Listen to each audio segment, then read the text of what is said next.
What's going on, everyone? Talon here, and welcome to another account progression video. Alright, so in this one we're going to be getting Ironheart to tier 2. So I've had her ready for a little while now. It's just a few other characters have kind of caught my attention before here, but now it is finally time for Ironheart to get pushed to tier 2. So let's take a look at her before we do that.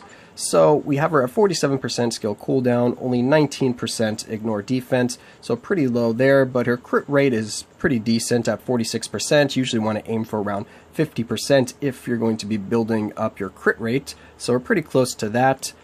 So that's kind of her stats right there. So we have skill cooldown on the 4th gear here, because even with skill cooldown rolled here, as you can see, she still was only at 47%, so she does need a little help in the skill cooldown department.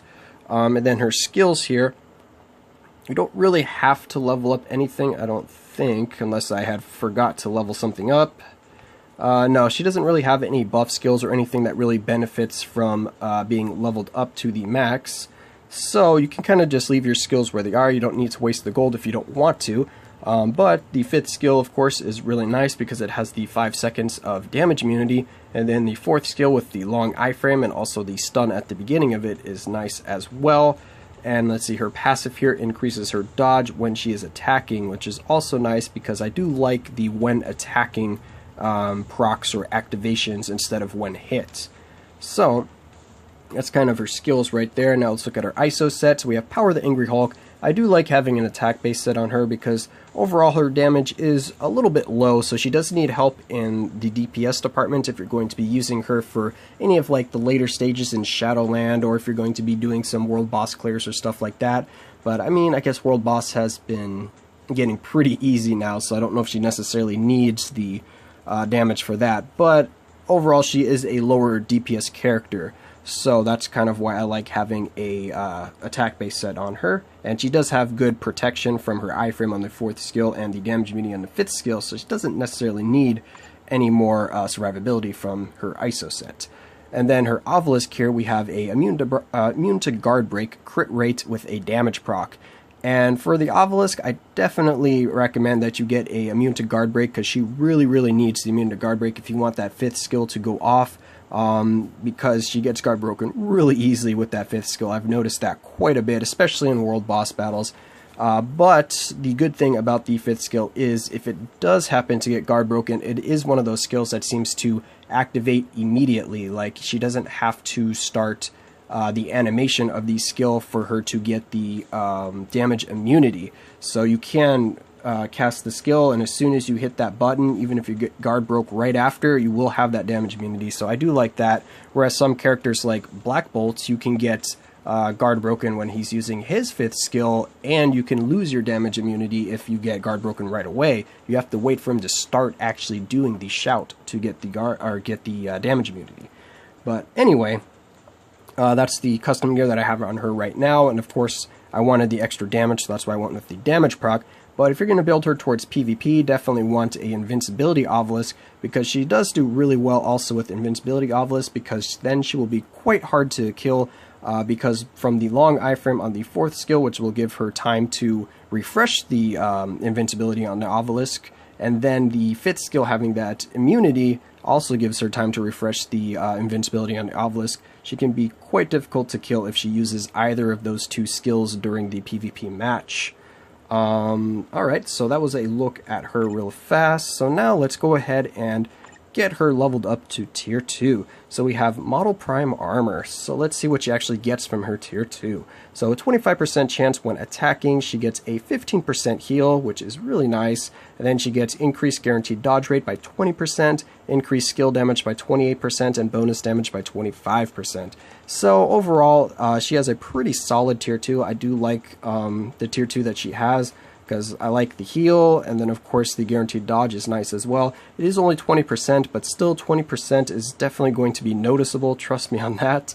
And then the increased skill damage, of course, is lower compared to some characters, but she needs all the help she can get in damage, so it is welcome.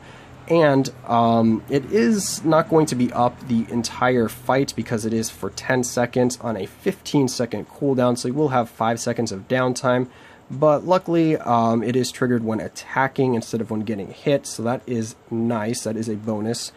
But anyway, let's go ahead and actually get her to tier 2. So we're going to be using one of our last 2 tickets here on Ironheart. So let's get her advanced.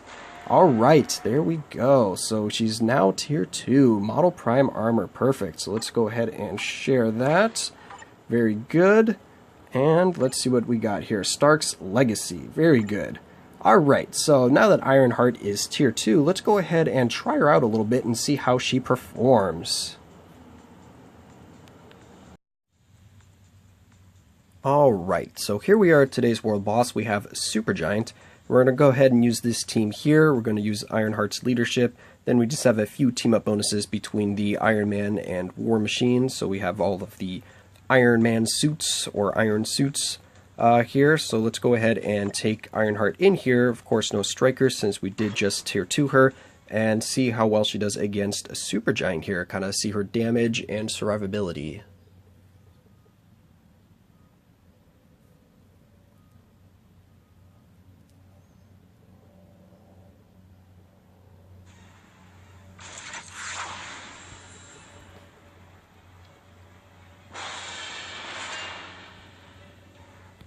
Alright, so let's go ahead and get some damage in here, and now get our damage immunity up. Alright. So I like to, for Ironheart, I use the 4th skill right into the 5th skill a lot, and then I'll use like the 3rd, 1st, or whichever, but end with the 2nd before I go back into the 4th skill, just because the 2nd does have an iframe when she jumps up like that.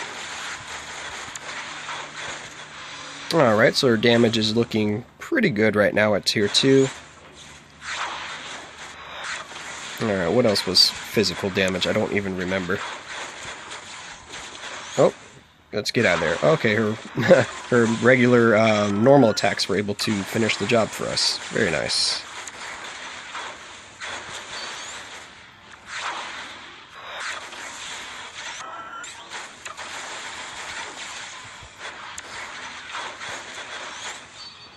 Alright, not too bad so far, but actually the damage is a little lower than I thought initially.